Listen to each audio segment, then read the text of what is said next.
இலங்கையின் முதற்தர சுற்றுலா தலம் ரீச்சாவின் மாபெரும் உணவு திருவிழா ஆகஸ்ட் மாதம் 7, 8, 9 மற்றும் 10 தேதிகளில் மாலை 6 மணி முதல் 10 மணி வரை இன்றைய டிக்கெட்டுகளை பெற்றுக் கொள்ளுங்கள். வணக்கம். மீண்டும் மற்றும் ஒரு இன்றைய பதிவு நிகழ்ச்சியினூடாக சந்தித்திருக்கின்றோம்.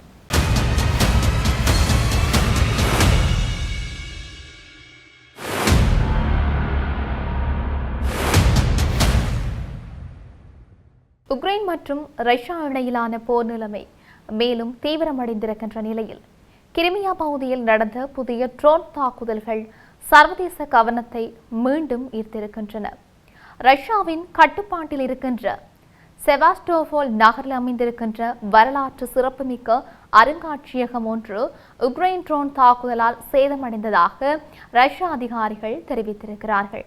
இந்த தாக்குதலால் அந்த அருங்காட்சியகத்தின் கூரை பகுதி தீப்பற்றி எரிந்ததாகவும் பின்னர் அவசர மீட்பு மற்றும் தீயணைப்பு குழுக்கள் விரைந்து செயல்பட்டு தீ கட்டுக்குள் கொண்டு வரப்பட்டதாகவும் தகவல்கள் வெளியாகியிருந்தன. தாக்குதலின் போது பெரிய அளவிலான சேதம் ஏற்படாமல் தடுக்கப்பட்டதாகவும் ஆனால் கட்டடத்தின் ஒரு பகுதி பாதிக்கப்பட்டதாகவும் கூறப்படுகிறது.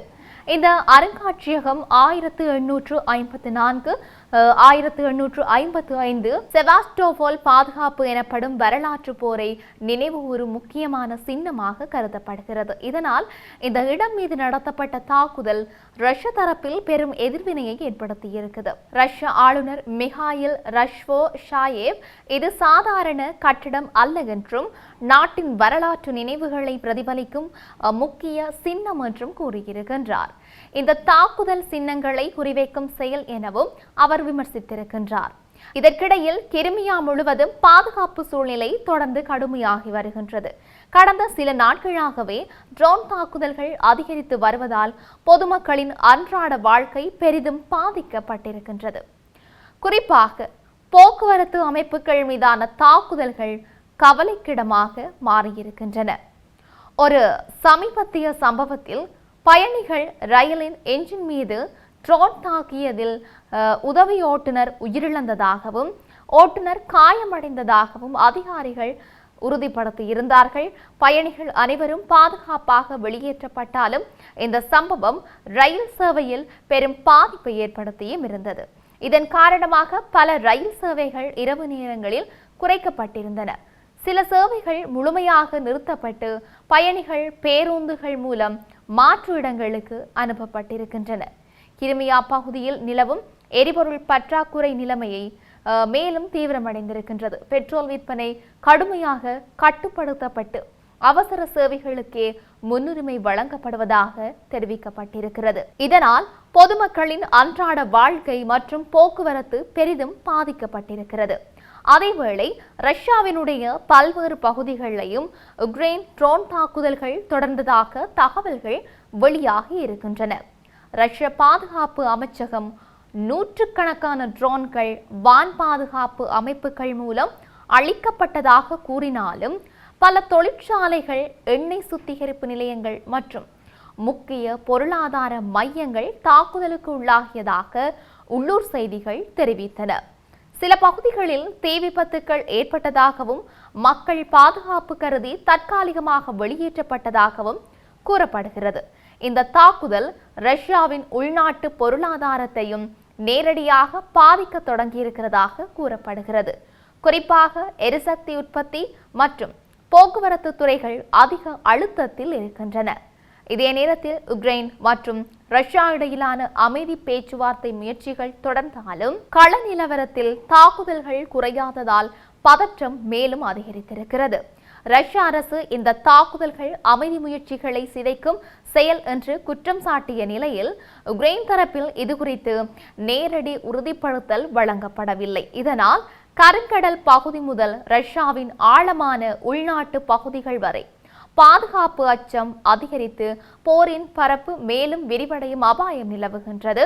தற்போதைய நிலைமை இந்த போர் இன்னும் நீண்டகால பதற்ற நிலையாக மாறக்கூடும் என்ற அச்சத்தை உலக நாடுகளிடையே உருவாக்கியும் இருக்கின்றது. இப்படி இவையொரு புறம் இருக்க, தமிழ் சொல்லிசை கலைஞரான 24 வயதுடைய சங்கீத் சென் கணேஷ்குமார் பயங்கரவாத தடைச்சட்டத்தின் கீழ் கைது செய்யப்பட்டுள்ளமைக்கு கனடாவின் பிரம்டன் நகர மேஜர் பேட்ரிக் பிரவுன் மற்றும் சர்வதேச மன்னிப்பு சபை ஆகியன தங்களுடைய பலத்த கண்டனங்களை வெளியிட்டிருக்கின்றன. இந்த விடயம் குறித்து தன்னுடைய எக்ஸ் சமூக வலைதள பக்கத்தில் பதிவிட்ட பிரம்டன் மேஜர் பேட்ரிக் பிரவுன் இந்த விவகாரத்தை கருத்து சுதந்திரத்திற்கு எதிரான அப்பட்டமான மீறல் என்று குறிப்பிட்டிருக்கின்றார். ஒரு கலைஞர் தன்னுடைய அடையாளத்தை வெளிப்படுத்துவதற்கும் இசையை பகிர்வதற்கும் குற்றவாளியாக்கப்படுவது ஜனநாயக விழுமியங்களை குளிதோண்டி புதைக்கும் செயல் என்று அவர் சுட்டிக்காட்டியிருக்கின்றார். இலங்கையில் அடுத்தடுத்து ஆட்சிக்கு வந்த அரசாங்கங்கள் பயங்கரவாத தடை சட்டத்தை நீக்குவதாக தொடர்ச்சியாக வாக்குறுதியளித்த போதிலும் மாற்று கருத்துக்களை நசுக்குவதற்காக இந்த சட்டத்தை அவர்கள் இன்னும் ஒரு ஆயுதமாகவே பயன்படுத்தி வருகிறார்கள்.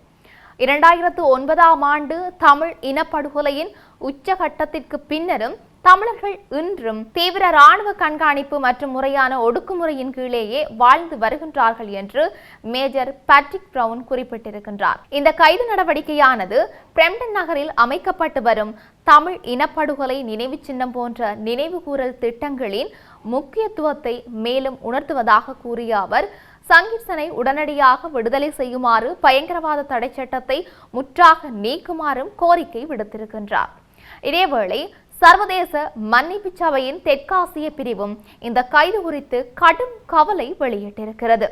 பயங்கரவாத தடை சட்டத்தின் கீழ் உள்ள தெளிவற்ற மற்றும் மிக பரந்த விதிகள் சர்வதேச மனித உரிமை தரங்களுக்கு முரணானவை என்று அது விமர்சித்திருக்கின்றது. கடந்த ஜூன் 2ஆம் தேதி கைது செய்யப்பட்ட சங்கீர்சன் புலிகளை மகிமைப்படுத்தும் வகையில் இசை நிகழ்ச்சியை நடத்தினார் என்ற குற்றச்சாட்டின் கீழ் ஜூன் 17ஆம் தேதி வரை விளக்கமறியலில் வைக்கப்பட்டிருக்கின்றார். சர்வதேச நியமனங்களுக்கு இணங்க முறையான குற்றச்சாட்டுகளின்றி அவரை தொடர்ந்து தடுத்து வைக்காது உடனடியாக விடுதலை செய்ய வேண்டும் என்று சர்வதேச மன்னிப்பு சபை வலியுறுத்தியிருக்குது. 2019 உயிர்த்த ஞாயிறு தாக்குதல் சம்பவங்களுடன் தொடர்புடைய குற்றச்சாட்டில் கடந்த பிப்ரவரி மாதம் கைது செய்யப்பட்டு தற்போது தடுத்து வைக்கப்பட்டிருக்கிற அரச புலனாய்வு சேவையின் முன்னாள் பணிப்பாளர் சுரேஷ் சலேயின் விவகாரத்தையும் சர்வதேச மன்னிப்பு சபை சுட்டிக்காட்டியது. அவர் காவலில் வைக்கப்பட்டிருக்கின்ற போது மனிதாபிமானமற்ற முறையில் நடத்தப்படுவதாக அவரது குடும்பத்தினரும் சட்டத்தரணிகளும் குற்றம் சுமத்தினார்கள்.